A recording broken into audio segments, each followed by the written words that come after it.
What is up, my friends, and welcome back to Behind the Kit. Today we have such a special episode because we are sitting down with the one and only Jess Bowen.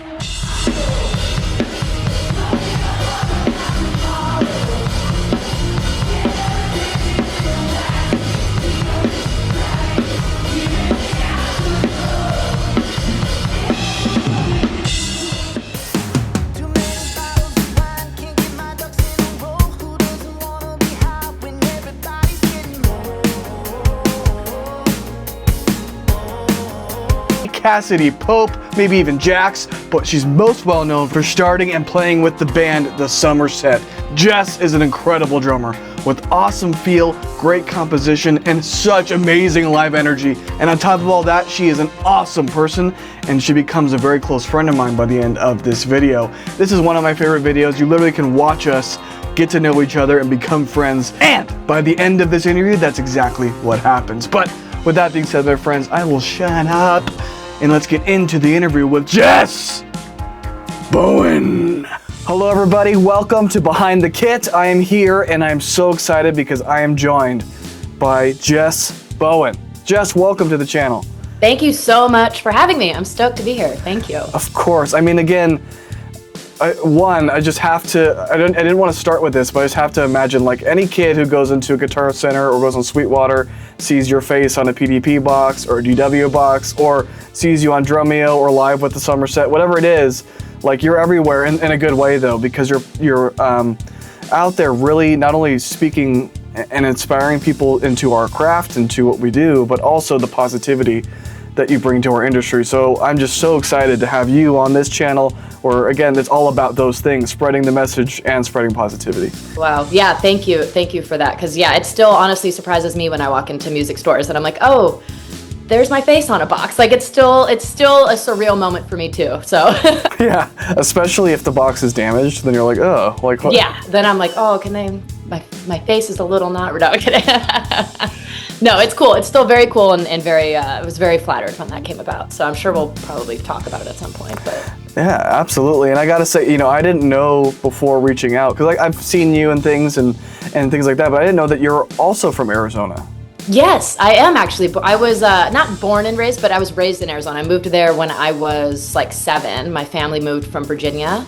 And so I grew up in Arizona and went to, school there, went to high school there. And then it wasn't until 2014, end of 2014 is when I moved out of Arizona, but I still have family there. So I'm back and forth a lot. That's awesome. Yeah, so this channel, obviously Arizona drummer. So, another reason why I was like, I have to do it. Exactly. So weirdly enough, I moved here when I was 6 going on 7 from Germany. And oh, wow. But I've been here ever since. I'm not going to tell you how many years because you can see it on my face, but it's, been a while. So when I kind of came out with this channel, I was like, one, it was an easy name, Arizona Drummer. But then 2, it was, hey, if anybody ever needs a drummer and they're in Arizona, what are they going to Google? You know what I mean? Yeah, exactly. Well, I can't believe we didn't cross paths in Arizona. That's crazy. I know. We probably played shows. I was gonna say we actually probably did. We just didn't know at the time. That's the how it goes, Exactly. But I have to ask. You're in Arizona. One, when did you start playing the drums? And 2, like, what was it that got you even interested in picking up the sticks and trying it out? Yeah, I mean, this is what I tell everyone because it's just how it goes. My dad was a drummer. He grew up playing in bands with like his grandfather at a very young age, and so he was, throughout his life always playing drums, played in bands, various bands. And so when it came to me and my older brother, he got us into the drums almost immediately. Like, drums were always around the house, obviously. We always had a drum kit. So at an early age, I just always knew we had a drum set, but it's funny, I didn't really want to play it because, and this is why I'm so outspoken now as a female drummer, was at a young age, I was like, girls don't play drums. I was like, I don't see girls out there playing drums at all. So like, why would I play drums? I want to play guitar or like, be the singer of a band and play keys or whatever. It was all these other instruments that I could think of besides drums.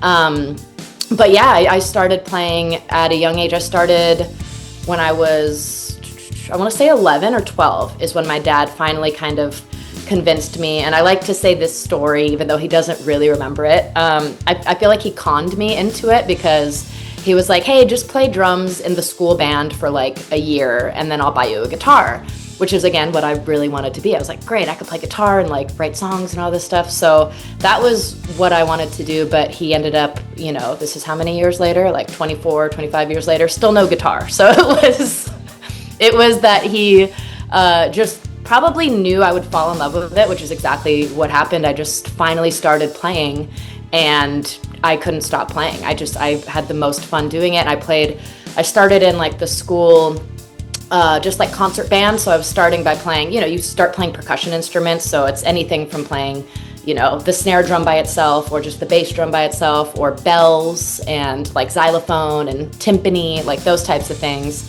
And then in 8th grade, I think is when it was, that I started in the jazz band, which is when you could play the full kit.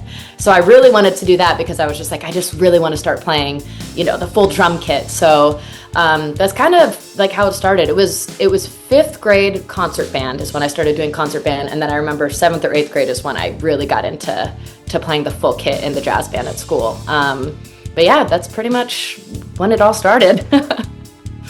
That's so awesome. It's funny, I had somewhat of a similar story, and just in the sense that my uncle played guitar. He still does, but since he was like 5 years old. And, I'm hanging out with him and he's like, you gotta play guitar. And I'm like, okay. And I try it and it's just not for me. Like my hands can't do that. And yeah. So then my mom sees me tapping on stuff and she's like, you should really try the drums. And of course, I'm a little boy. I'm like, yeah, I want to hit things with sticks. Hit things, exactly. Yeah. And then you fall in love with it. And then you, like all drummers, would become obsessed with it. And yes.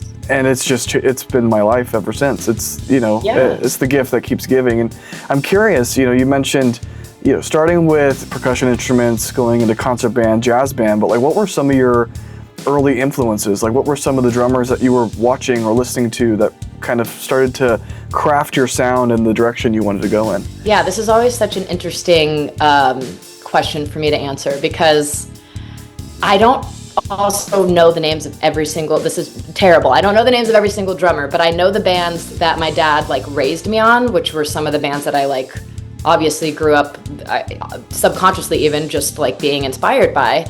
But it was bands like Journey and the Eagles and Boston and Michael Jackson. Like it was an array of different artists, but it was still like in that era of time. Like I grew up with like oldies, I would say. But then when I finally started, finding my own sound and my own like drummers that I really loved, it was people like Travis Barker because the first band, the band that I'm still in now, we started as a Blink-182 cover band. So it was like Travis was a huge influence. I'm trying to think, like Trey Cool from Green Day. We did a lot of Green Day covers. We did some MXPX stuff. So that's when I kind of started getting more into the pop punk or punk rock stuff. But yeah, even to this day, I would say like my favorite drummers that I would just say are the biggest influence would be like Chad Smith, Dave Grohl, Taylor Hawkins, rest in peace, and like Travis Barker, Sheila E. Because again, speaking about like the female drummer thing, is there were not a lot of women that were drumming at the time. So Sheila E. for me was a big influence because she was very out. She was like kind of the only female drummer that I knew of. And then until I discovered Karen Carpenter was also a drummer, it was one of those things where I was like, wait, how did my dad not tell me that Karen Carpenter was a drummer? Because she was just so known for like vocals and stuff. She was a killer drummer too. But yeah, I would say like those were my main influences. Oh, I mean, and then another one that I would say it's maybe a weird one, but it was the first song that I learned in jazz band was a Buddy Rich song. So like I kind of was inspired by him for a little bit, but I've never really used that, I feel like, in this, the way that I drum now, but it was at an early age. Like it was one of the, we played Buddy Rich songs in the jazz band. So I feel like that was, an influence at the time for sure. Absolutely, and I think, Buddy Rich either directly or indirectly inspired all of us in one way or another, right? For sure. Yeah, with the books. And legend, total legend, so. Exactly, but I couldn't agree with you more with, I had, again, very similar upbringing, Blink-182. For me, it was Slipknot and Joey Jordison. That was like the trigger of Gotcha. Like, holy crap, I need to do this. Yeah. But yeah, I mean, I couldn't agree with you more. And it's funny because like you've mentioned it, as far as female drummers in our industry, at that time there really wasn't a lot, and now some of my favorite drummers today are female drummers. Like we've had Matt in class on behind the kit. She'll be that goes out I think in January, and then of course yourself, Nikki Glaspie's been on the podcast. Also amazing. Yeah, you've had the best, the best of the best. I mean, I can name all these people, but like again, it makes me so excited because I think our community as a whole has really. I don't want to say like it's evolved over time, and totally. I think everybody is so supportive of everyone else in the community, and it's one of the things that's been great for me because I put my sticks away for 10 years while I raised my daughter and kind of built a corporate life, and then in 2020 brought this whole thing back with YouTube and Arizona Drummer. But everybody just welcomed me back in, and they're like, yes, like we're happy you're back, and it's just been awesome, and so to your point, but it takes pushing, it takes vocalizing, it takes creating awareness for that stuff to change. So definitely to your point of being spoken out, like that's partially what this podcast, this channel is all about, is creating as much inclusivity for anyone. Like I told you before we started recording, I've got 5-year-olds and 62-year-olds reaching out to me about drum stuff, and totally I wouldn't have it any other way. And same to this day. I mean, I get messages on DMs anywhere on my social media platforms or emails even of people that are like, it could be like, oh, my daughter is starting to play drums, because of you, and she's 5 years old. Or it's someone that's like, I just discovered your Drumeo video, now I'm inspired, I'm in my 60s and I just want to pick it up. It looks so fun, you make it look so fun. And I just, like you said, either way, I just think it's a great community, and however you inspire someone is truly just a wonderful gift. It feels very, very, that's probably the most satisfying thing, is when I get messages like that, I agree 100%. And it's funny, so we can't not move forward though without talking about the Somerset, because you mentioned, your band started as Blink-182 cover band and Green Day cover band, and now it's huge. Did you, in your wildest imagination, anticipate the band growing into this, what it is now, like a full-time career, multiple albums? I mean, it's just incredible. I will be honest, no, did not think that was going to happen. I think, I don't know if this is, for me, it's like as I said earlier, like I started playing drums and I just fell in love with it. And so when, it came to in 8th grade, Steven in my band was starting a band with this guy JF that we were friends with, and he was like, hey, we're looking for a drummer, and I was one of the only drummers in the school. For me, it was just like, I get to play drums. This is just going to be fun.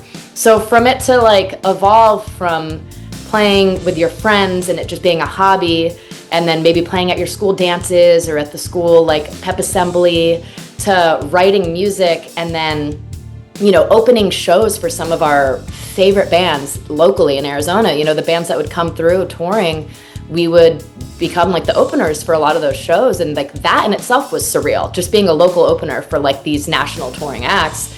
And then from it to progress to getting signed to our first record label literally right out of high school. Like Steven and I we did a semester in college, but we realized like that wasn't working, because we had gotten signed right out of high school and we're like, we could probably balance this, but we couldn't balance it. So anyways, we just hit the road, and it was truly like a dream come true. I still can't believe my parents, by the way, let me hit the road as an 18-year-old female with all boys, and like in a van and trailer traveling across the country to God knows where, like they truly had like a lot of trust, because I'm thinking about it now and I'm looking back, I'm like, wow, I had pretty cool parents to let me do that as an 18-year-old kid, But yeah, it was surreal. It's still surreal to me to think about it.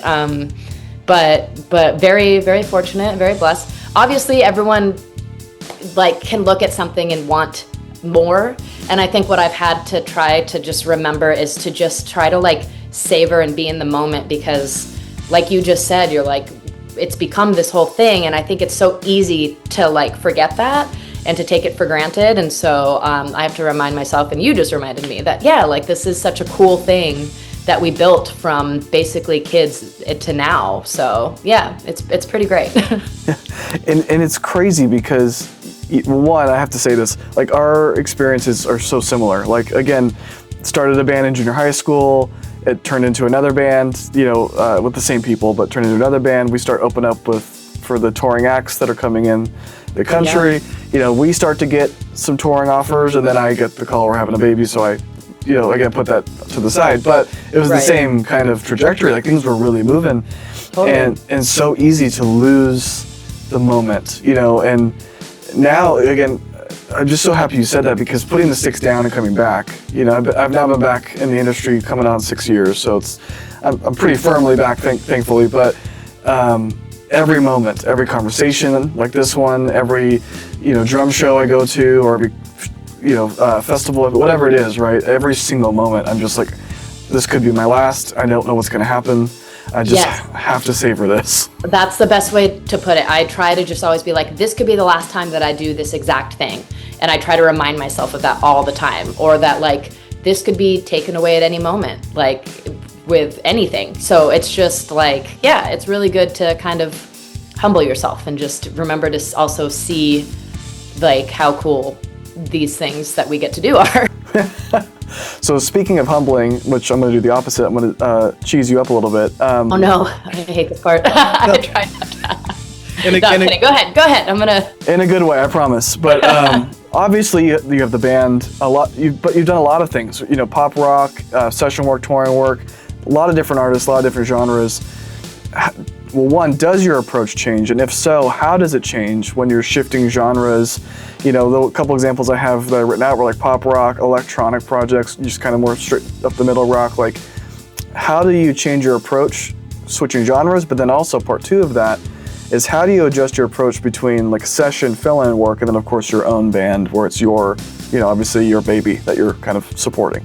Yeah, great question, honestly. And what's funny is I feel like I don't know if this is the way that I'm going to answer this is right, but I feel like for all the genres, I bring in just me, even if it's, I guess like if I'm tailoring it to, for instance, when I was playing with an artist like Tessa Violet, who's very like indie pop rock, I try to make sure as a drummer, if you've seen me play live, I'm obviously very energetic. I play pretty loud, I hit pretty hard. But when I'm playing with another artist, for instance, as like Tessa or someone along the lines of her, I am going to try to like tone back a little bit. I feel like I also just, for the most part, but this goes with almost any genre I play with, I play to the music, I play to the vocals. I don't ever want to be too busy. I don't ever want to, be doing fills that don't complement a vocal part or that don't fit, just are in the second verse randomly halfway through a verse or not even halfway, you know what I mean? I'm not trying to be super flashy in that. I try to be, a pocket drummer, and to make sure that that is what lets the rest of the music shine, and especially the vocals. I think being, someone who does play with many different artists now, that's the main focus, is always just like, I bring my flavor to it. I bring, my rock kind of drumming and my style, but I make sure it doesn't get in the way, if that makes sense, And I guess the same would go for session drumming as well. Like, anything that I've done, it's like, I know they want to have, specifically my style because they asked me to do it, but I want to also make sure that it's very tasteful. I think tasteful drumming is probably the best way that I would try to describe my drumming if I had to describe it. And that's not to try to be egotistical or anything. I just like, I don't tell people that I've got a ton of chops, because I don't. If you tell me to do a drum solo, I will probably run away. And but if I'm playing with other artists, like you said, and in the studio, I just try to be tasteful and make sure I'm giving them a little bit of, my style, but what will elevate the song in the best way. Yes, 100%. It's funny that because some of the influences you said at the beginning, right? Travis, Dave Grohl, Taylor, it's one of those things where it's like, you've kind of made it as a drummer if somebody can hear you play. They don't have to see you, but they can hear you and they know it's you. Totally. And so to me, I'm like, tasteful drumming is not egotistical. I don't know if that's what you said. Yeah, I don't know. I was like, I don't know if people would think me saying that about myself is having an ego, but I was like, I don't know. I think I'm tasteful. No, I don't think so. And here's why, because to your point, once you've established that for yourself and people start to hire not just a drummer, because there's a difference, right? Of like, I want to hire a drummer for my song or I want to hire Jess for my song. There is a difference because they're seeking you out, they want your style, they want your sound. And there is a feel and a sound that translates. And, you know, it's something that it took me a long time to learn because I came from like the death metal and tech metal stuff, you know, when I was really young. Very intricate parts and... Yeah, and like the drummer was the show, you know, for a lot of those early bands I was in. And then everything I've done since then, it has been very vocal forward, which I prefer, but it's been very vocal forward. And, you know, it's been a learning for me. That's where the drum covers really came in handy, is like you've played, you know, dozens of genres, hundreds of different bands, you start to kind of get a different perspective, you know, for how to approach the instrument. But yeah. I would say for sure, because, you know, we're going to get to this a little bit more in a second with the Drumeo video, but, you know, your take on Rage Against the Machine, you look at any of those comments, you know, they might not use the word tasteful, but that's what they're describing, is like your approach to it was super satisfying. That's probably the word I would say. Oh, thank you. Thank you. Yeah, the Drumeo thing was definitely scary, I will say. First of all, like, I did not know what to expect going in, and I was very, I was just nervous, like anyone would be, right? I think any drummer, like the way I just described myself as a drummer is I was also like, I don't know if people expect me to go crazy and have, you know, make all these crazy parts because that's what they want to see. It's like very drum focused, but I'm just going to play the song. And so, like, I just played along to the music the best that I could and felt whatever parts felt like they were coming next and just did, like you said, it wasn't anything crazy. I would think it was just more tasteful. Like, I had no sort of chops in that song whatsoever, but played the beat and played the fills that I thought were appropriate to, like, transition into certain parts, you know? Absolutely, and that's a really good, it's not a question I had, but it's just a good topic, I think, which is, you know, that debate of, you know, overplaying, underplaying, or serving the song versus doing your own thing. And I see those kind of funny videos all the time where it's like, this impresses non-drummers, this impresses drummers, and it's... I've seen that too. You know, and like they are really funny, and for the most part it's true, but I'm like, in my opinion, at least what impresses me, I'd feel free to you know, to, what's what I'm looking for, to disagree, but what impresses me is if something feels good. Like, I don't necessarily even care if you play a crazy double stroke roll or if you play a straight four on the floor. If it feels good with whatever if the context is, I'm like, yeah, that sounds awesome. 100%. Could not agree more. I could not agree more. Yeah, and like this is coming from, and again, I do YouTube primarily, so like people are watching me play drums, so I typically amp it up a little bit on purpose. Of course, yeah. But never, it's something that I talked about with Brian Fraser Moore. It is respecting the spirit of the song. So you could do a double bass roll over a Lady Gaga chorus, but it's in spirit of the song. So you're not, you know, deserving it. So I think when you say tasteful drumming, sorry, I'm stuck on that because I love it so much. That's what I think of though. Like if you hear it and you're like, oh, that feels great, like then that's other people are probably going to feel the same way. Yeah, no, I agree. And I guess, yeah, most people listening who maybe aren't drummers either, like they would just think it's cool no matter what. So at least I hope so. You're gonna go watch. I hope so. Yeah, that's true. Fingers crossed. That's what they think. Yeah, you're gonna go watch my video and be like, that sounds awful. No, I saw your videos. They're great. You're killing it. Yeah. Oh, well, thank you. But you know, we talked a little bit about this, and specifically in, you know, being a woman in a male-dominated world, which I do think is changing. I really do, and I think that. Like I said, the best drummers out there right now, in my opinion, are women. And Nika Niles was one we didn't talk about, and I feel like we have to throw her out there. Yes, and about to be on with Rush, which I'm like so well deserved. I couldn't think of anything better. I know. As soon as it's one of those things where they announced it, and you don't go like, what? You're like, oh yeah, okay. Oh yeah, I'm like, yeah, that absolutely makes sense. Yes, yeah. Exactly. But you know, I have to ask you, and I imagine again it's changed, but in your experience, just being a touring musician and operating in our world, have you ever experienced like stereotypes or expectations or things that have, you know, changed the way you approach the craft now, or have motivated you to kind of, you know, push back on those expectations and really kind of create your own path forward? Yeah, I mean, to be honest with you, and this is something that I've brought up in a lot of interviews I've done, because they ask, I forget what the question is. It's just, it's kind of what you're asking, the same sentiment. And the first time I remember really experiencing, especially the stereotype, was when our band played like one of our first shows out of state. It was here in LA, and it was a sound guy that worked at the venue. And, after I set up the drums, had everything set, and we were getting ready to sound check, and he sat down at my drums and took my drumsticks away from me, took them, and straight up said, like, I'm gonna sound check these for you, but don't worry, I'll hit like a girl. And so that was like what just fueled my fire for the rest of my career, which is, honestly, I should thank him, because now the reason I really hit the way that I do is that show specifically. I remember breaking like 2 or 3, maybe 4 drumsticks, because I was just like, I'll show him how a girl hits. Like, he wants to play this game. Like, so that was like the very first time that happened. But I've been doing this since I was 18 now, and I'm 36. So it's been a long time of not like it happens, every day, but I will say it happens at least once or twice a tour, especially at venues. I'll go, another big thing that usually like irks me is the fact that just because I'm a girl, I get stopped way more before going into like my dressing room or whatever it is, or like someone will come chasing after me even if I have my laminate showing. But like, guys around me who didn't even show a laminate just can walk straight in or walk straight by, and you just see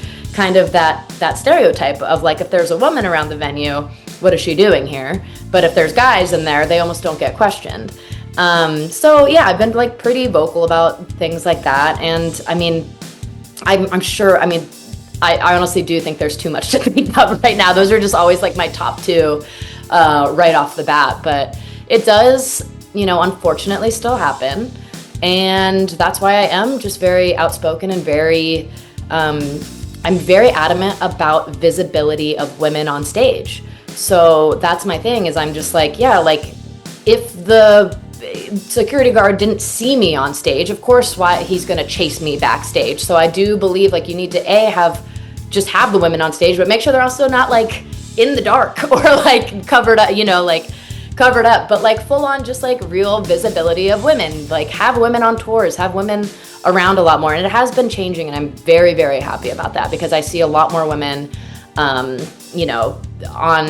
even on the crew, like on stage. But it still can be more. And I do make a point, like in my own band, to make sure when we're specifically booking for our tours, I want to book women, as many women as possible, to be on our team. But also like for the tour, I'll be like, can we please make sure we're hitting, I want more women on the tour. So if we can reach out to this artist or this band or whoever has like women in the band, I do think that that's something that I've been trying to really like push a lot more. And I think that's awesome, because for us it's drums, but I think that stigma's in a lot of places within our industry, of whether it's guitars or in the crew or whatever it is, right? It's like, well, you're either a singer or you're a background singer, or and I'm happy that you're advocating for that. I'm sorry that you had those experiences, because that is awful. I would have been really pissed, but yeah, that's why I broke all those sticks. Yeah, that's right. I'll have to send you after this. A good friend of mine, we've gone on a couple tours together. Her name is Brie Moda, and she is like the most insane metal drummer ever. Just ripping double bass, and she's only 24, and she's just insane. Oh my God, I can't wait to see her. Yeah, I'll send it to you after this. But yeah, one, just going back to that for just 1 second, I think it's not only awesome because it's one of those things that you can measure the change. Do you know what I mean? And to the point where you're taking active, this is going to sound like a weird sentence, but taking active action to change that, right? It's like creating visibility, but also going up there and just fucking being a badass, excuse my language, but you know what I mean? And yeah, and like, eliminating doubt, and then also surrounding yourself with women and breaking down those kind of not boundaries, barriers, and creating, again, my big thing is creating a community that's open to everyone. Yes. And everyone has a place to do whatever the hell they want to do in that community, so long as they're good at it and they're professional. Yeah. It's our way to express ourselves, right? So Exactly, and it's funny because I got to my point. I kind of had to go around in a circle, but my point was I have kind of this mantra, I guess, that I say on Behind the Kit specifically, which is professionalism, maturity, and grace. If you have those three things, you can pretty much do anything. I mean, the fact that, again, you had a pretty shitty experience, but your professionalism took over. You're like, not only am I going to beat the shit out of these drums, I'm going to prove to every motherfucker, in this room that I'm the best drummer here. But I'm not going to be a dick about it, right? I'm going to be mature. And then right now you just said I should be thanking that guy, like the grace of like recognizing, that so to me it's just, if you lead with those things, you can pretty much do whatever you want. And you just exhibited all that in those examples. And I think that that's kind of the key of that message is you're setting the example. And what a cool place to be in. We talked about the boxes at the very beginning and the 5-year-old girl saying, hey, I want to start drums because of you. And sure, it's because you're a sick drummer, but you're also an advocate for change, an advocate for community. And I think that's great. So I just want to recognize that. Of course, I feel like we have to recognize that before we move on. So just had to say that. Thank you so much. No, that really means a lot. So I really appreciate it. Of course. So let's move back into the actual playing of drumming for a second. Yeah. So we talked a lot about the pop punk, a lot of the influences, a lot of those things, but when it comes to like writing and recording and what is your, and I'm going to keep this question general because I want you to be as wide open as you want with it, but what is your kind of approach when it comes to composing parts versus actually performing them live? Oh, that's interesting. To be honest, I think it's when I'm composing for an album, and I feel like this might sound repetitive because it's almost somewhat similar to what I kind of said when I was answering about like approaching different artists live. But like in a studio, obviously for composing, like I'll just use our band's latest album as our last example. And we really wanted parts to be like, I'm not trying to play like a bunch of crash cymbal for like on an album anymore. Like our first album, we had like a lot of crash and like open hat. But I think for when we're composing now, there's something so sweet and simple and that again puts the vocal or music forward by just playing a closed hat beat almost even the whole time. Like even if I'm doing that there's a song that we have where I like literally almost don't change. It's just open hat from the verse to the chorus to the pre-chorus to the end, like it's like closed hat the whole time. But I think there's other music, obviously there's other parts, there's other little things like that come in that elevate it. And I think that's something that as a band we learned kind of together, because like I said, I think in our first album it was, and this was the kind of the day and the age where everyone was just like, you just always crashed in the chorus. You always just go, you just know that once you finish whatever you're doing in the verse and the pre-chorus, you're going straight to that crash. So, it's funny how now the times have changed and we've learned, especially with the way like the guys in our band now can produce, we've learned that there's other instruments that you could bring in that can like take over so you don't have to do like a crash cymbal in the chorus. For instance, like, you can do like, a tambourine or whatever, like other just parts that you can bring into the song to still elevate the chorus, because the chorus is always the biggest, you want that to be the heaviest hitter. But it doesn't always have to be necessarily the drum part, you know what I mean? Specifically the drums. So that is something in the studio that's much different than live, because live I do change those parts, because everyone these days we do play with tracks, but still like the live element, the most that you feel drums and bass, and especially live, you really want that in a live concert. So I do change a lot of the parts live if I did record it, for instance, like on a closed hi-hat for a chorus on the album. I'll usually change it live and maybe do an open hat or maybe a little more crashes or just something to make it feel a little bigger in the live setting. But yeah, I think that I kind of answered that question. Yes, you did, because it's about composition, right? It's about how can you, because there is a difference, right, between the studio and the album.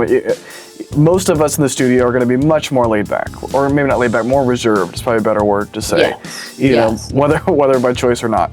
Of you know, which cymbals we choose, which ones we play, when we play them, what fills we do. You know, I always joke that the number of fills I do live versus the number of fills I do in the studio is like a fraction of each other, because you know, on the recording nobody really cares about your cool fill, but live maybe it fits really well in like beefing up the section or whatever it is. Yeah, exactly.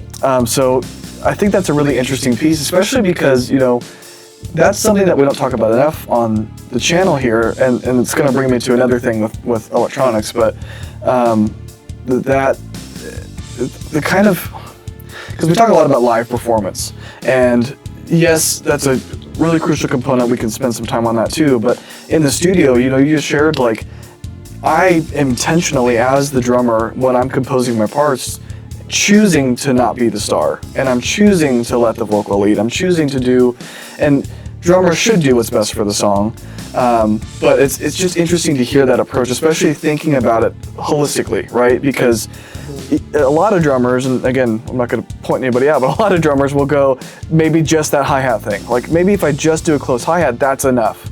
But you're also thinking about tambourine. You know, while you're talking, I was thinking about like a big piano, or like, you know, something big to like beef up that chorus. Right. It doesn't have to be big washy cymbals. So I just think it's a really interesting piece. And I'm curious, you know, obviously with the Somerset, absolutely, it's your band. You're going to have those recommendations. You're going to have those suggestions. Do you also kind of implement or introduce some of those suggestions when you're doing the session work for, you know, maybe people who are just hiring you to do your drumming? Yeah. I definitely just try, like I said, when I'm thinking about like some of the session work I've done, it really is just like, I'll give options. Like, one thing I also love to do is be like, hey, look, this is a part I can do, or this is something I can do, and almost leave it up to them to be like, yeah, no, this fits, or even just recording all the options and letting them pick. That's something that's been really cool and that I've been enjoying these days, is actually doing like multiple takes of things and being like, you can pick and choose from that, because I mean, we just have the capability these days. You can literally, you know, chop things together. So it's been really fun to kind of just give different feels and different takes on certain things, to be like, hey, this is still like what I feel in this part, but like it might have something a little bit different that they feel like gives it even more, or like makes, you know, fits the song better or whatever. So I do just take that approach pretty much with everything, you know, in the studio for sure. Yeah, I love that. And I think that's a good lesson for anybody listening, as far as if you're being hired to provide session drums, to provide whatever it is, getting a good understanding of what they're looking for, giving those options, and then also understand, because I know that, you know, with session work, and I'm sure you've been on the other end of this too, you'll either get a very prescriptive, I want it this way, or you will get the, hey, do whatever you think is right, and that's where there's a lot more flexibility. Well, and just with like you saying that, I was just, you know, that just brings me, because it sparks like memories, and it was like specifically one specific time an artist said like, this is the part, and sent me the part, and I had to play it exactly as it was. But there's other times where literally, like I said, I was in the studio playing, and I kind of just did it on purpose and played it like a certain way. And they were just like, wait, that feels cool. That feels way better. And it's just like giving them kind of like, letting them hear it, you know, and letting them see that like as a drummer, we have a specific feel that can also, you know, maybe they didn't think would work for the song. But yeah, just giving that option. I do think it's really cool. But yeah, some people are very obviously specific about what they want, and that's fine. I'll play exactly the part if that's what you want. As long as it doesn't have a shit ton of double bass in it, I can do it. Well, that goes back to tasteful drumming, right? Like, I'm gonna start saying that from now on. Instead of saying that feels good, I'm gonna start saying that tastes good. Yeah, it's tasteful drumming. You know, but to your point, it's like that sometimes somebody doesn't know until they hear it, you know, and in fact, I'll just tell you one quick anecdote. I was in a band for a couple of years, put out an album, toured, you know, US, Europe, ended up leaving that band for a number of reasons. The primary one though is to focus on, you know, my not solo stuff, but my session and live and all that. But it was one of those things where I joined a band that already had material, and then we wrote material together. and I've played their material different in rehearsal, just for fun. Like, hey, what if we did this? Yeah. And they're like, I want you to play it like that every time from now on. Right. And now they want me to come back and record those songs, like re-record those older songs with my drum parts because they like the way it feels. And I'm like, this was just for fun. But again, it's just tasteful drumming. Yeah, tasteful drumming. And every drummer has different feels too. So like, and I'm not saying that whoever the drummer was before was bad by saying that. I'm just saying like, sometimes you mesh with other people, musicians better, and sometimes it just fits a little better, you know? Absolutely. And speaking of that, you know, of the right fit and kind of knowing when and how to find that, how do you choose your projects now? Because obviously you have your main band, but then you get, I imagine, tons of offers. So how do you kind of pick and choose with the time that you have?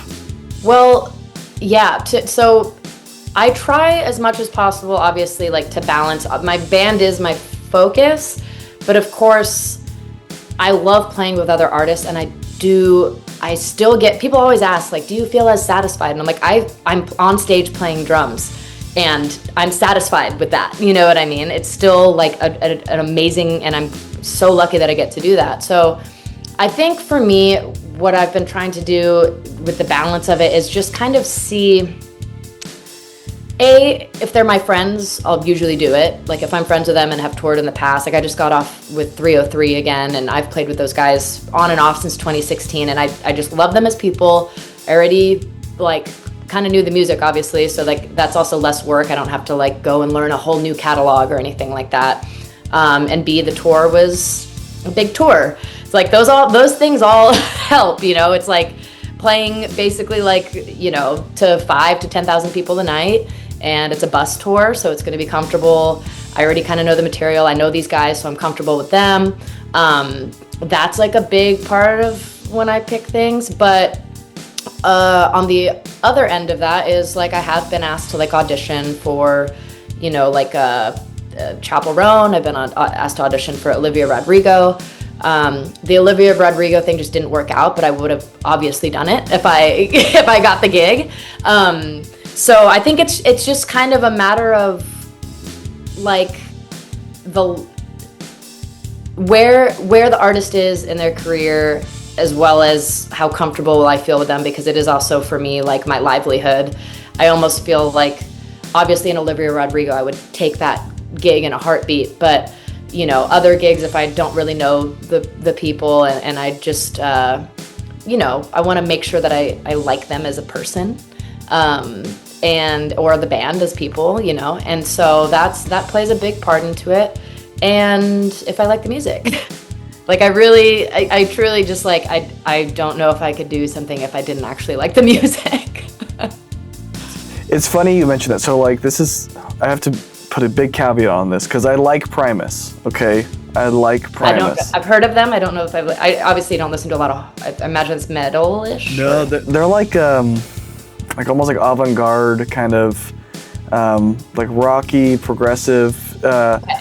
But they were holding auditions. They kind of did this big audition thing. I went after that audition knowing that it wouldn't be a good fit. Like it's not music I would really want to play every day. I love the band. I love their music. I love the sound. But it's not who I am as a drummer. But I'm like, you shoot your shot. Yeah. But on the flip side, I auditioned to be in Daughtry when he was looking for drummers. That one got pretty close. Really great guys. Everybody was awesome. They went with Anthony Gazelle, who was like incredible, just like the best dude. But it was one of those things where it clicked. You know, you're like, that's the music I like. That's the music I want to play. Like, this is fun. Like, yeah. And it's interesting because, to your point, you have to. There's a lot of power, but there's also a lot of importance to when to say no and how to say no. Yeah. Because, you know, a lot of drummers, especially when they're younger, but when they want it so bad and they get the offer, maybe they're not thinking about, well, is this enough, you know, financially? Is this going to be a good group of people for me to be around? Is this going to be conducive to the music I'm interested in? Like all these factors that you just mentioned, they just jump to yes. Yeah. Sometimes not even thinking about, well, hold on, who was the drummer? Is there a weird situation? Like, is it a friend? Like, you know, I remember talking to Brian Fraser-Moore. He got a really good offer, and you know, he chose to turn it down because his really good friend, it like impacted them directly. Wow. And so he was like, hey, even though this is a great gig, like I need to be thinking about my reputation in the industry. And so I just think it's a really important piece. You know, obviously what you look at to choose, couldn't agree with you more, you know, as far as the criteria that's like, yes, obviously I have to do this, which by the way, congratulations, both those opportunities would have been awesome. It's awesome to be out there and auditioning for them. But secondly, you know, I just think it's so crucial too that drummers know, not even just drummers, right? Anybody knows you can say no if it's not the right fit, and you should. Right, absolutely. I mean, if I'm going to be 1,000% honest about the Chapel Roan thing, it was before she blew up. I was already booked on a tour with a friend of mine that was playing bigger rooms. It was, you know, financially obviously more because of that. And so when she came back and her team asked me to play with her, and it was, you know, not just, less pay. It was going to be, I think, a van and trailer, stuff like that, which I don't mind doing. You know, I don't want to sound like I'm a diva, but just when you put those two things against each other, I mean, I obviously was like, I mean, I can't say, I'm already booked technically, you know, so I obviously, and it's with a friend, so I wasn't going to like screw my friend over and be like, well, no, I got to go jump ship right now after you just like booked me for this. So yeah, that is, like you said, it is still a thing. There are, like at the time, it was like there was criteria, and I was trying to, like, to the best of my knowledge at the time, make sure I was making the right decision. Do I kick myself in the ass? Obviously. I'm always like, yeah, that sucks. I could have been playing drums for Chapel Roan. That would be sick. And I did love her music, and you know, we had a FaceTime or a Zoom call once, and I thought she was really cool. So I thought it would be good, but yeah, I mean, the only other things, it was literally just that I was already booked, and it was with a friend. It was a big tour, and I just felt like I couldn't leave my friend hanging. And then that got obviously swooped up by another drummer, and now, you know, that chance is probably out the window. But that's also another thing for people to learn, is like those things, they will, you know, they can pass you by, and that's just fine. Like, I'm not out here trying to be like, oh no, I can't, I'm not playing drums anymore because I didn't, you know, I'm not playing drums for Chapel or for Olivia. Like, that's like the top of the top that I would love to eventually land one of those gigs one of these days. But am I still having a good time and able to like live my life and be a drummer that can like make a living off of this, and I'm fortunate that I can, like, yeah. So I have to try to remember, like we were talking about earlier, is to look at the positive and to remind yourself of those things, because it's so easy to look at the negative of like, I could have been her drummer, or I could have been up there on that tour with so and so, and or to even like compare yourself to other people. It's just not a healthy way to go about it. I could not agree more. And I think that, to your point, I'm going to quote John Cena, but he says, comparison is the thief of joy, and I really believe it. And to your point, like, these things find a way of making sense, right? So, or coming back to you, right? I'll use my personal experience with Daughtry. I auditioned for it, didn't get it. Anthony got it. He's incredible. But who knows, if Anthony gets a bigger gig at some point and he needs somebody, well, now my name's out there. Or, exactly. And same thing with Chapel or with Olivia, and who knows in the future, you know? Yeah. It seems like right now there are more opportunities than ever for us drummers to get out there and find opportunities. But you get the point I'm making. No, 100%. Yeah. And it's just a matter of, again, to your point, looking at it. And I love the way you broke it down, because, again, that's another thing that I think gets lost, of like, I want to be a professional drummer. Yay, it's like so cool. It's like, yes, but you're also a business person, and you need to be professional. And it's your livelihood and the livelihood of others that you need to consider. And these are, although really cool business transactions, they are business transactions. And totally. You know, if Chapel Roan came to you today, maybe that's different because the metrics are different. Like, you have to evaluate it differently. 100%. 100%. That's just the truth. Like, if we're just, like, anyone would say the same thing, I'm sure, you know. Absolutely, you know, and I always joke, I'm like, if Foo Fighters came to me tomorrow, I would quit my job and immediately go tour with the Foo Fighters. Of course. Who would say no to that, you know? Yeah, so it's just one of those things where, you know, you have to evaluate what's best for you, what's best, and then also because of the way you handled it, right? You were professional. There was, you know, you didn't drag them along. You didn't be like, oh, I really wish I could do this, but you were like, I can't do it, so sorry. You know, I wish you the best of luck. Right. They were able to say, great, we're going to leave this on good terms. We found somebody, didn't hold us up. We're able to go do what we need to do. Like, it's that reputational maturity that you need to lead with in this industry, because it is, as big as people think it is, it's so small. Yes. And everybody knows each other. And if you start to, not saying that people gossip, but you don't want people to say anything about you when in the room with potential employers. Totally. Anything other than, they're respectful, professional, whatever it is. No, I couldn't have said it any better myself. Like it is, like you said, we get to play drums, it's so fun, but you are also a business person running your own business, and you have to make sure, like you said, this music world and this music community is so small, especially when it comes to female drummers or female musicians. We have such a close, tight circle. We all kind of know each other, and you want to make sure that you are being as respectful and as as professional as possible, because you want these people to, even if it wasn't for Chapel, I would love for them to book me for something else that they have. So like, you can't be the one that goes and you're just bitter or you're mean or you're, saying, being hard to work with. Like, that's one tip I would give people, is you definitely stand up for yourself, because you want to make sure you're getting, not taken advantage of, but at the same time being, finding a way to make sure that it's like you're approachable, easy to work with, and that they'll want to continue working with you for more projects. So absolutely. It's funny, it was Dre Hemby who said, a good drummer is an asset, not a liability, which I agree with 100%. Yep. And that's true in the playing, obviously, but you're not even in the room if you can't play. Like, nobody's even talking. You're not being asked to come in, yeah. Yeah, it's all the other stuff. And that's the thing that this Behind the Kit was, the original purpose of this channel was to say, like, yes, everybody can play drums. Not every, but you get the point.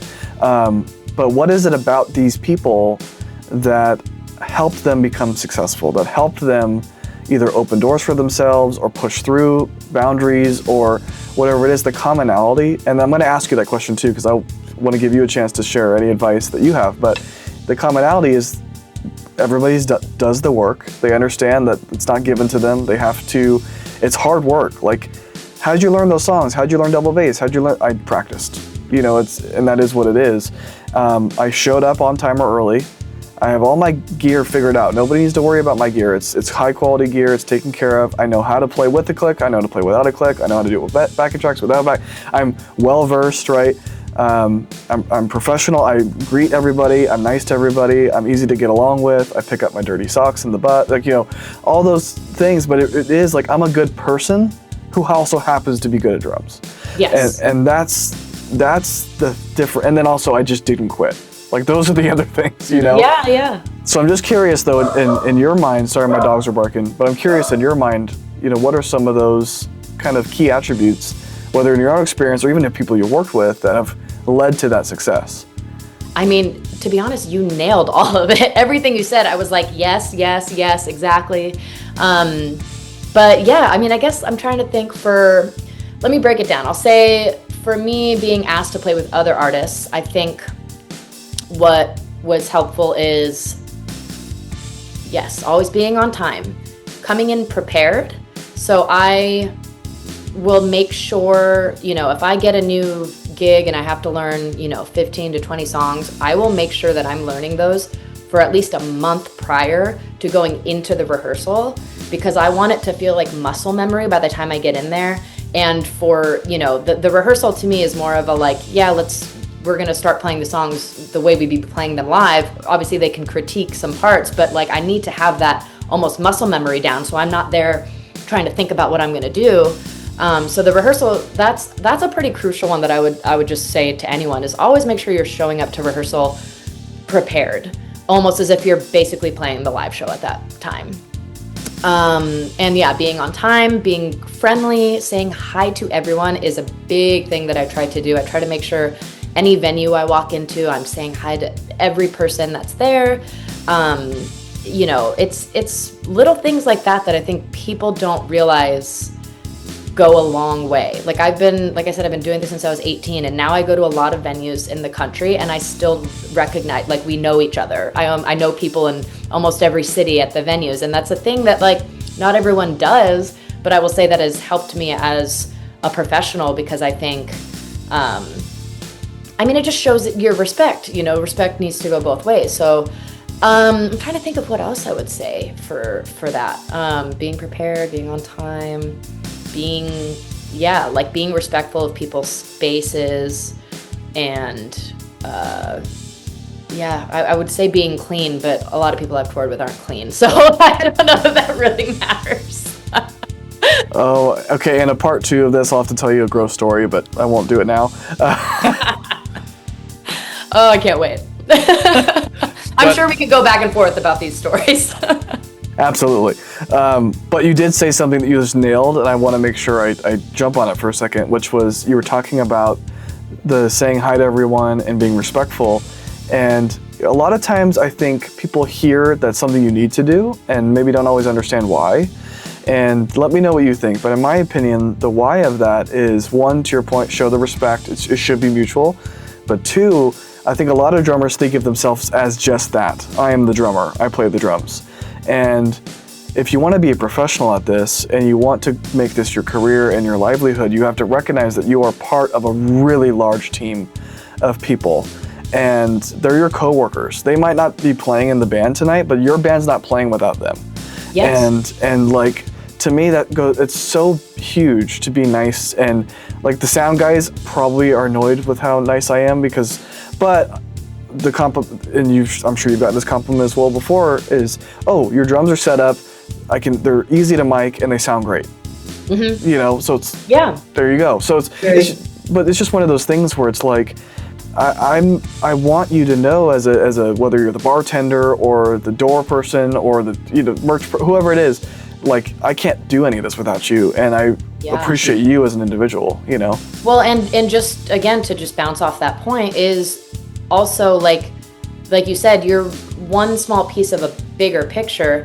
So when I think about, like, even for my own band, for instance, it's like, imagine, I don't want like our lighting guy or sound girl or anyone who we have on tour to not be nice to the people either, right? So if you're expecting that of your own crew, because you're technically, what I would say is like the face. If like you're in the venue first and you're the ones talking to the crew and stuff, like, I hope you're treating them with respect, because that would reflect on the name of, the Somerset. And I don't want anyone else, in this industry being like, well, the Somerset, they're assholes. But it wasn't like me or anyone else in the band if it was someone that you hired. So me being a hired drummer for other people, I'm exactly that same person. I'm hired onto a crew of people who is a face of the band that I'm with, and I don't want that band or that artist to be like, oh, they said the drummer was, a dick or whatever. And it's like, so you just have to remember that it really is a small industry. Word gets around, and you want to make sure to just, even if you're having a bad day, you just don't be a dick. Yeah, it's so funny you say that, because I cannot get approval to do it, but I want to do it. I want to make a shirt that says just don't be a dick on it. Just don't be a dick. But I feel like is it that hard? It's really easy, but no, I really want to make that shirt as like a behind the kiss shirt. Just don't be a dick. That's and fun. I want to just give them out for free at That's so good. You got to send me one immediately if you do. I will. I promise. But like I agree with you 100%. You said something like, if I'm a hired gun, I am part of the crew. Like, yeah. But also, like, going back to, I know we're getting close on time. I don't know if you can go a few minutes over, because I have. Yeah. Okay. But I want to be respectful of your time. But the point you were making. Sorry, I got my own self off track. Oh my gosh. Wow, you just said it was about being a hired gun, and it was about our industry being small. And I'm sure you would agree, but one of the easiest ways to get gigs in this industry is by doing really well on one. Yeah. Because they tell everyone else, and then the easiest way to not get them is the opposite. So, yes, sometimes it just takes one. And unfortunately, there are a lot of really killer drummers out there. Fortunately and unfortunately, I should say. So it's like, if you're fortunate enough to get the gig, and I'll say this, and I don't want to be like cheesy about it, but like, this is the first time we've talked, face to face, other than a little bit in Instagram. And you can just tell the energy coming off you is positive, it's professional, you have good intentions, you are passionate about the drums, about being a musician. I think that you recognize the, you're humble, you recognize the position you're in is one that took a lot of work, but you don't take it for granted. And again, this is just in this conversation. So for anybody listening or watching, that's the attitude that you need, like you're exhibiting it. Again, going back to leading by example, we were talking about it in different contexts, but even just in this conversation, like that's the attitude that I wish, or maybe not wish, but I hope more drummers, musicians, whomever you want to be, a movie star, whatever you want to be. If you're going to chase your dream, the attitude that you've displayed on this call is the attitude that people should carry, because I do think that it doesn't.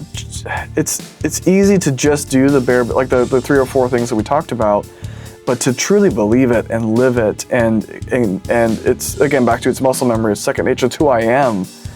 That's the difference maker. You know, you can check the boxes, but if you're at your core a dick, like it doesn't really matter. Yeah. But you can tell, like, you really truly care not only about what you do and the instrument, and you would be doing it whether you're doing it professionally or not, but that you want to pay it forward and give that back to the community. And that's what this whole thing is about, is giving back to the community that's given me so much, you know, and so I just had to say, sorry, I know I got cheesy, but I had to say that. No, I mean, you almost made me cry. I'm like, geez, this is like the nicest thing anyone said to me. That was goal number 3. No, I'm just kidding. But no, I know, I don't want to hold you hostage. So what I typically do before we end these, I do 2 things. One is like a speed lightning round of just kind of fun questions. Okay. So we'll do that. I'll keep it to like 100. I'm just kidding. I'll keep it to I'll keep it just a couple. And then I want to give you a chance to kind of like, you know, the Hot Ones show where they eat the spicy wings. And, you know, at the very end, he's like, you have this camera, this camera. I want to kind of give you that opportunity to be like, hey, I'm working on this and I'm working on that, and you can check me out here. So that way we can, and we didn't get to all the things, like I mentioned at the beginning, I knew we wouldn't.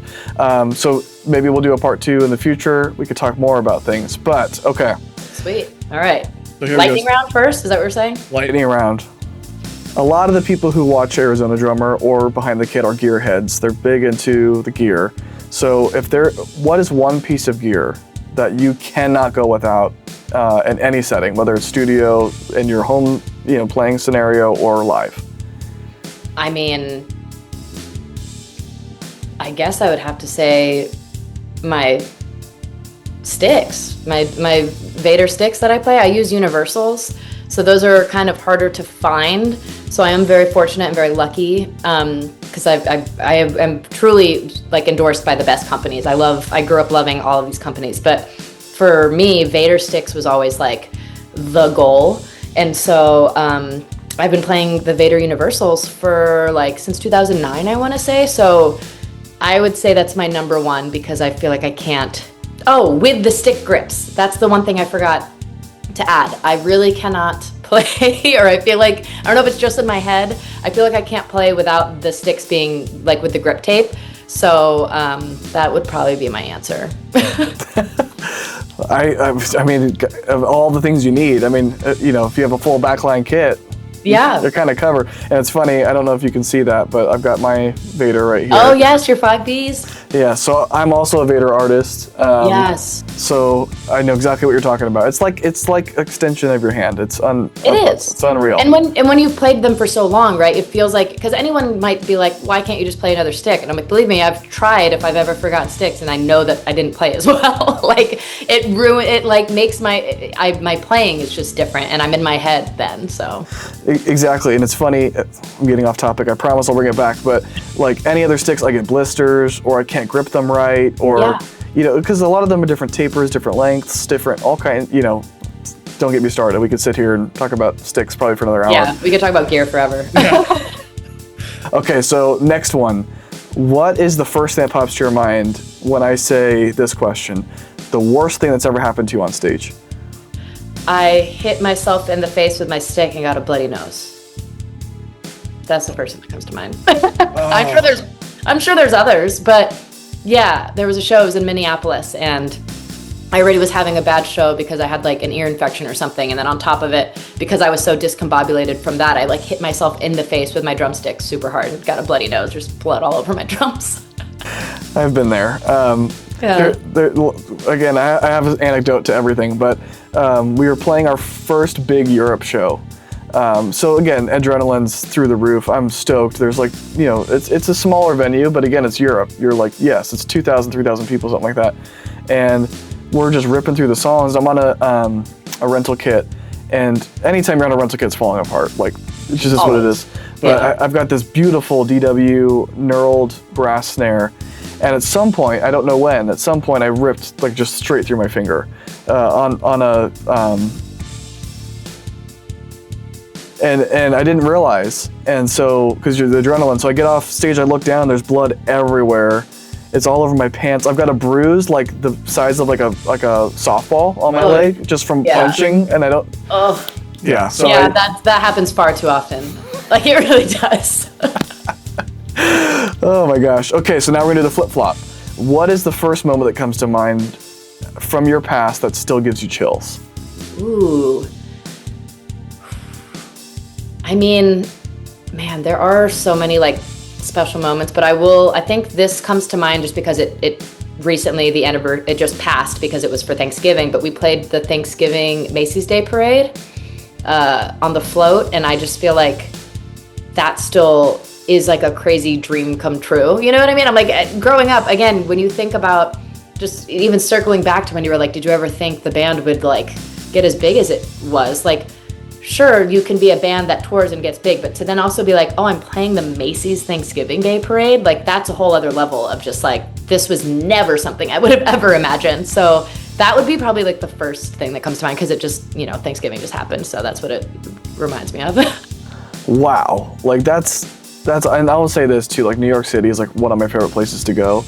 Yeah. So like to be able to just be out, I was probably freezing, I can imagine, but. It was the coldest I've ever been in my life, but it was like, I didn't even care. Again, adrenaline, you're bleeding, like. Yeah, totally. I was like, I had to be up at like 3 a.m. I was freezing, but I was like, this is the best day of my life. Then you're like, it was that was the same show I hit my nose. No, I'm just kidding. Yeah. Okay, I only have 2 more speed rounds. What was the first song that you learned and then played, and you thought after, oh my God, I can't believe I learned that and I can play that song? Ooh.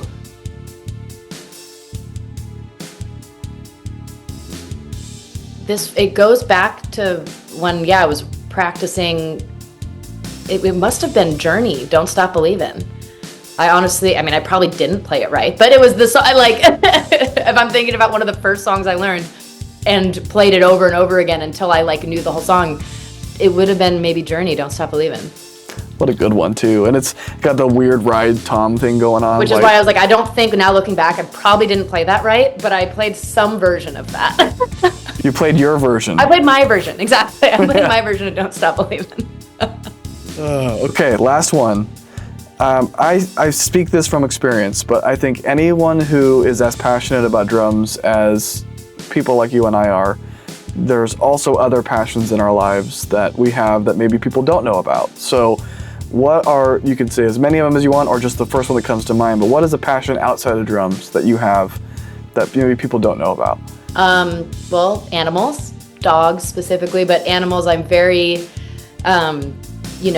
outspoken about helping animals, helping go, I try to make sure that I'll post, this sounds kind of dumb, but it's like when I use my platform, the only things are usually for music or for like helping animals. I try to make it like I don't want to promote other things. I try to just like keep it as straightforward as possible. But yeah, animals, I love animals, I love dogs.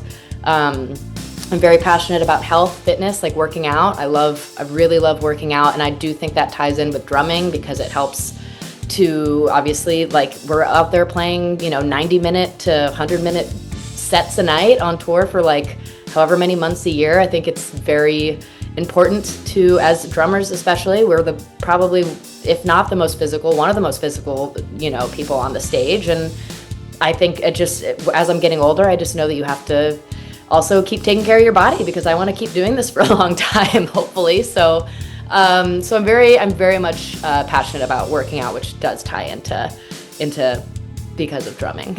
Yeah, I mean, but it's the same page. Like you honestly said that I'll give you a third one, but the first two are identical. So after this, I'll send you some pictures of my dogs because they are my everything. I actually just I got suckered into an Instagram thing where I bought like a bracelet that feeds 10 dogs. And I say that because I don't know if they're real or not, but I was like, you know what, I'm gonna buy it. So same thing. I always joke that if I could do anything, I would have like a farm with a bunch of dogs that I could save. Literally, are we the same person? I'm just like the female version of you, because like truly that's what I always say. I'm always like, I just want to if I ever stop drumming, I want a farm and I want to adopt all the dogs, all animals. I don't really care. I'm just like, I definitely want to save as many as possible. That's exactly where I'm at. So I've literally said that same thing, but then also fitness. It's something I came into my life in 2016. I was a big boy. I put on a bunch of weight. It happens when you get a corporate job and you start having all that stuff. And then right before, a couple years before I got divorced, I was just like, I need to get my life together. And I started lifting weights. I went way too far, because again, we're drummers. We push everything to the max. And went way too far with it. No balance, just like obsessed. And now I've got it figured out. But yeah, I mean, if I'm not in here, I'm at the gym. Yeah. Because it's about longevity, and it's also like the discipline that comes with it, the mental fortitude, the confidence it gives you, and then just the endurance. And now I beat the shit out of my drums. Yeah, that's the thing. It helps me do that. So that's really good. And it is like also, like I think you said this, it's my therapy. Like it truly is how I can, like, if I don't work out in a day, I feel like I don't feel as, sane, for less of a better term. I'm just like, I need to work out to just get my energy out almost, Yeah, you turn your brain off and pick heavy things up and put them back down. Exactly. That's my favorite part. Just turn the brain off and just focus on what I'm doing at that moment. And that's like the best. Exactly. And I told you I would give you at least one more, so it doesn't seem like I'm copying you. The other thing I am passionate about would be like comic books, Ninja Turtles, and tattoos. Oh, really? All three, because I have comic book and Ninja Turtle tattoos. Okay, that's sick. Yes. Yeah, I grew up loving Ninja Turtles because, like, me and my brother grew up watching it all the time. But I feel like I haven't kept up with it, so I'm not as diehard as you are, I guess. And I don't have a tattoo. I mean, that's true, but I will say that. Well, I'll tell you later, because I don't want to hold you hostage. I'll be like, hey, let's talk about Ninja Turtles now. Yeah. Great. Why does this keep zooming in on my face? Is that happening on your end? There we go. It went back out. Oh, I was on mute. Sorry. And I also, looking at my camera, because I've been looking at you, as you should when you're in an interview, but looking at myself, I'm like, oh my god, this light makes me look crazy. Anyway, just. No, your lighting's good. I was just like, what is happening? All of a sudden, it just like went into my face, and I was like, no, that's too close. Yeah, it does that, and it's so strange because you're like go like this and move, and it's like, are you back? And is it a new Zoom feature? I guess it like follows you or something. Maybe. Yeah, it's something with the new MacBooks, I think. Oh, is it that? Okay. Yeah, I don't know when it started, but I don't like it. Yeah, not a big fan of that. I'm like, don't zoom in on my face. Why are we zooming on my face? Yeah, I'm like, guys, I haven't shaved. Anyway. Yeah. Funny. But that was the end of the speed round. So what's important to me, I do this in every single one of these, is give you a platform. I'll just share. My YouTube's still growing, but it's just past 66,000.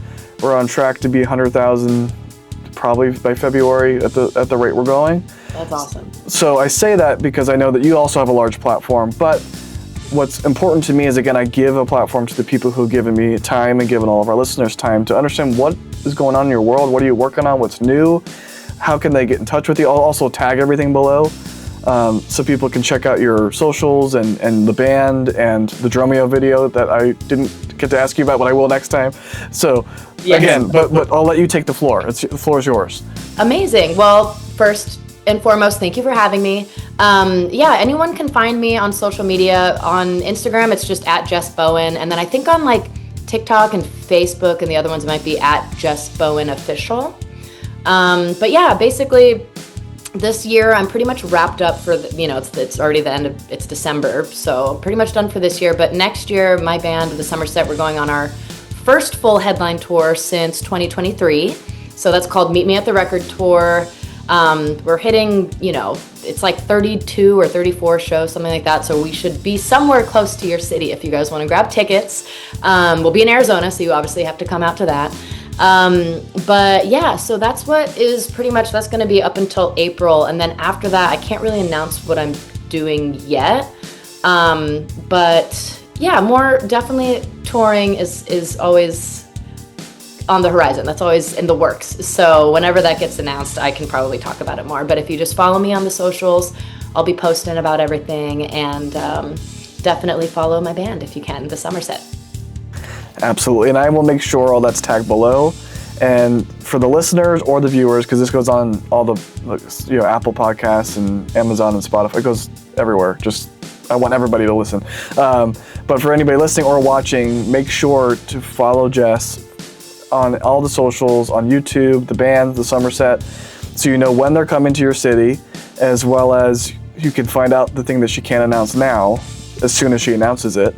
Yeah. And honestly, I'll say this, you're an incredible drummer. We already knew that going into this because I only bring on incredible, I'm just kidding. But we already knew that coming into this, but you're also an incredible human being. And I think that what you're doing for the industry and our community is exceptional, and it's noble. And now I'm getting emotional, but I just appreciate you giving us some time to talk about your experience. I know in this interview we kind of established a relationship, and we established some questions. In the next interview, I'll give you the hard-hitting, crazy journal. I'm just kidding. But I was like, oh no, we're not doing a part 2 then. No, but what's great about this is I want people that watch and listen to see that we're all just human beings. That we all work our butts off to make this stuff happen, and there's a lot of value in connecting and a lot of value in building a community, and we can learn from each other